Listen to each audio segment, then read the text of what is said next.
மதிப்பிற்குரிய மகரம் ராசி நண்பர்களே, சகோதர சகோதரிகளே, உங்கள் அனைவருக்கும் எனது கனிவான வணக்கங்கள். மகர ராசிக்கு இந்த பதினுடைய தலைப்பை பாருங்க.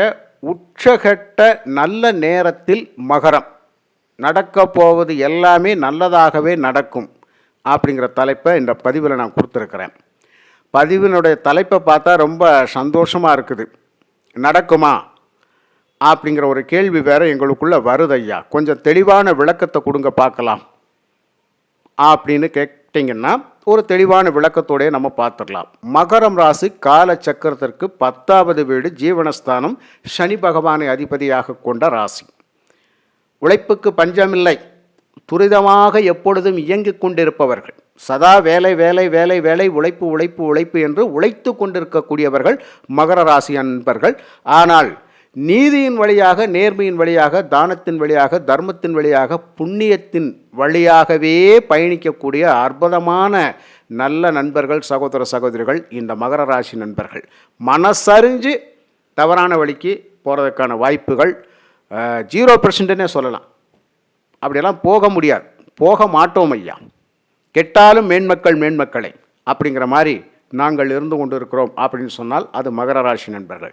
ஏனென்று சொன்னால் சனி பகவானை அதிபதியாக கொண்டு விட்டவர்கள் எல்லாம் இங்கே போய் தவறான வழியில் பயணித்தா சனி என்னையா பண்ணுவார்?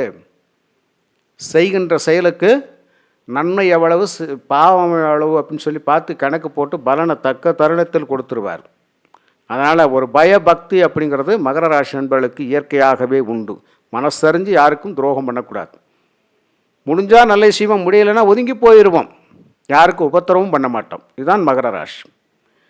அப்பேற்பட்ட ராசிக்கு 7ஆம் இடத்துல குரு வக்ரகதியில் வந்து பயணிக்கின்றார். 7ஆம் வீடு அப்படிங்கிறது கடகராசி உச்ச வீடு. இப்போ வரைக்கும் ராசிக்கு 6ஆம் இடத்துல இருந்த குரு பகவான் அவர் 7ஆம் வீட்டில் உச்ச வீட்டில் தன்னுடைய உச்சம் பெறக்கூடிய வீடு கடகராசி, அதில் உச்சம் பெற்று அவர் 7ஆம் பார்வையாக ராசியை பார்க்கிறார். நல்லது தான்.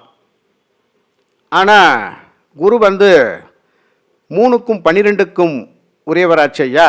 அவர் போய் 7ஆம் இடம் கேந்திரஸ்தானத்தில் இருந்தால் எப்படி ஐயா நன்மை நடக்கும்? ஒரு சின்ன விளக்கம் கொடுங்க ஐயா, புரிய மாட்டேங்குது. உண்மைதான் ஐயா. 12ஆம் அதிபதி விரையாதிபதி. இந்த பக்கம் பார்த்தீங்கன்னா 3ஆம் இடம் தைரிய வீரிய தன்னம்பிக்கை ஸ்தானத்துக்கு அதிபதி. இவர் போய் 7ல் இருந்தால் எப்படி ஐயா நல்லது நடக்கும்? நீங்கள் சொல்லுங்கள் பார்க்கலாம். 7ஆம் இடமே களத்திரஸ்தானம், நண்பர்கள், கூட்டாளிகள், வியாபார தொடர்பு சம்பந்தப்பட்ட நிறைய விஷயங்கள் எல்லாம் சொல்லப்படுகின்ற இடங்கள். இதில் போய் ஒரு விரையாதிபதி இருந்தார்னா மனைவி வழியில் விரயமாகும், செலவுகளாகும், அதேமாதிரி நண்பர்கள் வழியில் செலவுகளாகும், இப்படியெல்லாம் பல விஷயங்கள் இருக்கும் ஐயா. மனசு சங்கடமாக தானே போயிட்டுருக்கோம். அது எப்படி நல்ல பலனை கொடுக்கும் அப்படின்னு ஒரு கேள்வி. அதேமாதிரி 3ஆம் அதிபதி இவர் 7ல் இருந்தார்னா இங்கே சகோதர வழியில் நமக்கு ஒரு சிறப்பான பலன்கள் கிடைக்காத ஐயா. நம்முடைய முயற்சி முன்னேற்றங்கள் எல்லாம் தடையாகும் ஐயா. இது எப்படி ஐயா சாத்தியப்படும்? நல்ல பலன் எப்படி ஐயா கிடைக்கும் அப்படின்ற இந்த கேள்வியும் உங்களுக்கு வரும் ஐயா. 7ஆம் இடத்தில் குரு இங்கே வக்கரங்கதியில் இருக்கின்றார். இந்த வக்கரம் பெற்ற ஒரு குரு நம்மளுடைய ராசியை பார்க்கின்ற பொழுது லக்னத்தை பார்ப்பது அப்படிங்கிறது சிறப்புன்னு சொல்லி ஜோதிடத்தில் சொல்லப்பட்டிருக்கிறது. அவர் 12ஆம் அதிபதி 3ஆம் அதிபதியாக இருந்தும் அவர் 7ஆம் இடத்துல வக்கரம் பெற்றுவிட்டால் இங்கே சுப பலன்களை வாரி வழங்குவார் அப்படிங்கிறது தான் ஜோதிட சாஸ்திரத்தில் தெளிவான விளக்கம் சொல்லப்பட்டிருக்கிறது. அப்போ இங்கே குரு வக்கரம் இல்லாமல் இருந்துட்டார்னா நற்பலன்கள் கிடையாது, குறைவு அப்படிங்கிறத விட அப்படின்னு சொன்னாலும் கூட இங்கே குரு வக்கரம் பெற்று இருப்பது போது நம்ம சிறப்பான பலன்தான் அப்படிங்கிறது உண்மை. அப்படி என்றால் என்ன ஐயா நடக்கும்? கொஞ்சம் நல்ல விஷயங்களை சொல்லுங்களேன். அதாவது எதிலையுமே சாதிக்கக்கூடிய, எதிலையுமே துணிஞ்சு இறங்கி வெற்றி பெறக்கூடிய சாதனையாளர்கள் மகர ராசி நண்பர்கள். சாதிப்போம், சாதிக்கத்தான் பிறந்திருக்கிறோம். எத்தனை நாளைக்கு நாமளும் மழுங்கி போகிறது? துணிஞ்சிருவோமே, ஏதாவது ஒரு செயலை செஞ்சு உலகறிய நம்மளுடைய திறமையை வெளிக்காட்டுவோமே. திறமைகளை வெளிக்காட்டுவதற்கான நல்ல நேரம் இந்த நேரம். அப்போது குரு பகவான் எவ்வளவு காலம் வக்ரகதியில் இருப்பார்? சொல்லப்போனால் அவர் மார்ச் மாதம் 11ஆம் தேதி வரைக்கும் வக்ரகதியில் தான் இருப்பார். மார்ச் 11 வரைக்கும் அப்படிங்கிறது கடகராசியை விட்டு 6ஆம் இடத்திலும் வக்ரகதியில் தான் இருப்பார். மீண்டும் போய் மிதுனத்திலே வக்ரகதியில் தான் இருப்பார். ஆக அடுத்த குரு பயிற்சி வரைக்குமே அவர் வக்ரத்தில் தான் இருப்பார். ஆக வக்ரம் ஆகி விட்டாலே நன்மைகள் பல அப்படின்றதான் ஜோதிட சாஸ்திரத்தில் எளிமையான விளக்கத்தோடு சொல்லியிருக்கிறாங்க. அப்படி என்றால் சுபகாரிய தடைகள் விலகும். குரு பார்த்து விட்டார், துரிதமாக செயல்பட்டு உங்களுக்கான வாழ்க்கை துணையை தேடி கொடுத்துருவார். மங்கள நிகழ்ச்சிகளுக்கு வீட்டில் பஞ்சமில்லை ஐயா. அப்போ என்னென்ன விஷயங்கள் எல்லாம் நடக்கும்?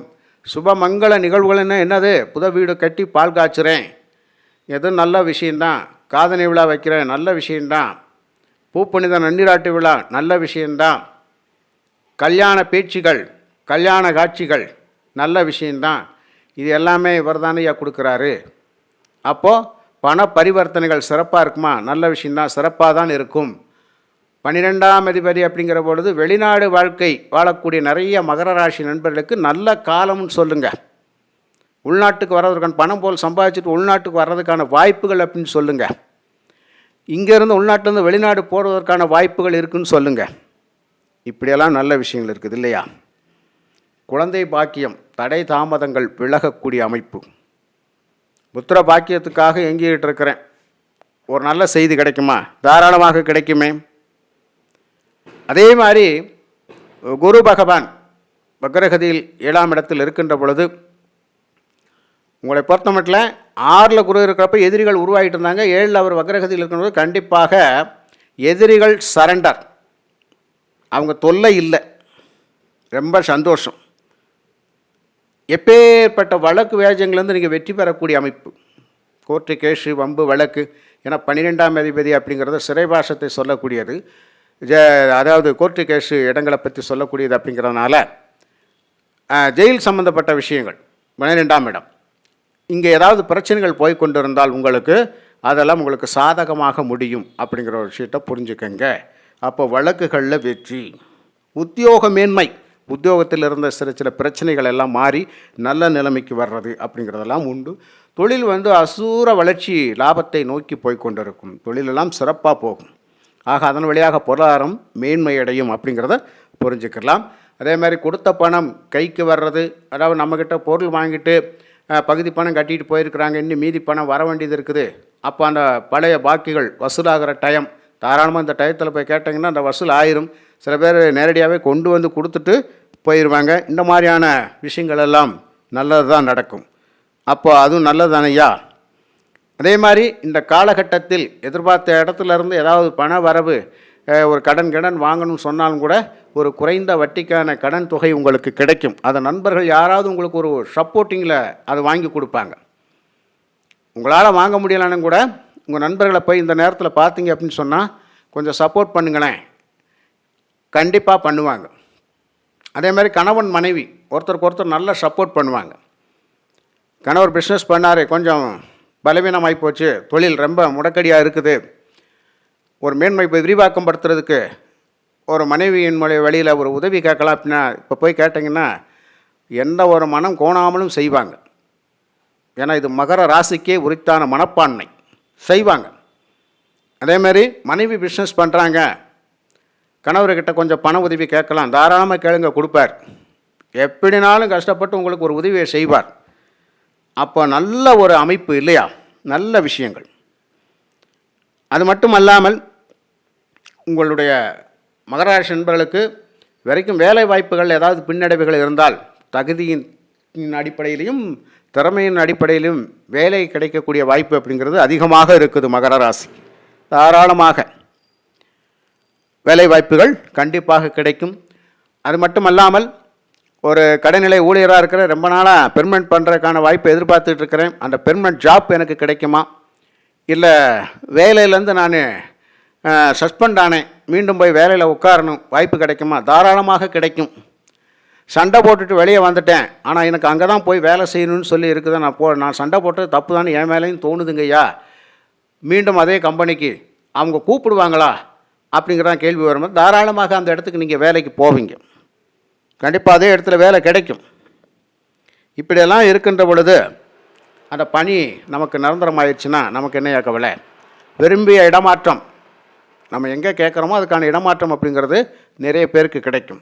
ஒரு சாதாரண கஷ்டப்படுகின்ற ஒரு ஏழை கூலி தொழிலாளி மகர ராசியில் இந்த காலகட்டத்தில் இருந்தீர்களேயானால் கண்டிப்பாக உங்களுக்கு ஒரு மேன்மையான வாழ்க்கை அப்படிங்கிறது இந்த குருவனுடைய அதிசார வக்ர பயிற்சி பலனில் சிறப்பாக இருக்குது. அப்போ கஷ்டம் தீருது, கடன் தீருது, ஓரளவுக்கு பொருளாதார மேன்மை அப்படிங்கிறது நிச்சயமாக உண்டு. குடும்பத்தில் ஒரு மன மகிழ்ச்சி சந்தோஷம் அப்படிங்கிறது மகர ராசி நண்பர்களுக்கு உண்டுங்க ஐயா. கணவன் மனைவி ஒரு அந்யோன்யமான பாசம் அப்படிங்கிறது இருக்கும். இப்போது யாராக இருந்தாலும் வீட்டில் வந்து நமக்கு அனுசரணையாக போயிட்டாங்கன்னா வெளியில் எவ்வளோ பிரச்சனை வேணாலும் சாதிக்கலாம், சமாளிக்கலாம். வெளியிலே எவ்வளவோ பிரச்சனைகளை சாதிச்சுட்டு வீட்டுக்கு வந்து நிம்மதி இல்லாமல் இருந்தால் எப்படி ஐயா?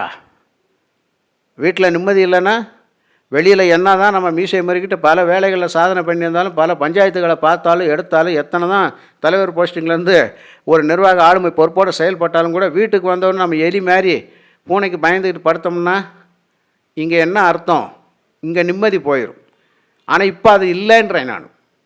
இந்த குருவனுடைய வக்ரகதி காலத்தில் உங்களுக்கு அந்த பிரச்சனைகள் இல்லை. அதனால் லாபந்தான், எதையுமே ஒரு லாப நோக்கோடு செய்ய போகிறோம். லாபந்தான் லாபந்தான் லாபம்தான். அப்போ குரு பார்க்கக்கூடிய 5ஆம் பார்வை உங்களுடைய லாபஸ்தானத்தை பார்க்குறாரு, உங்கள் ராசியை பார்க்குறாரு. 3ஆம் இடம் முயற்சி தன்னம்பிக்கை ஸ்தானத்தை பார்க்குறாரு, சிறப்பு. சனியும் சகாய சனியாக செயல்பட்டு கொண்டிருப்பார், அதுவும் ரொம்ப சிறப்பு. உங்களுக்கு 10ஆம் அதிபதி சுக்கிரன் ஆட்சி பெற்று வலுவாக இருக்கக்கூடிய காலகட்டமும் இப்பொழுது தான்.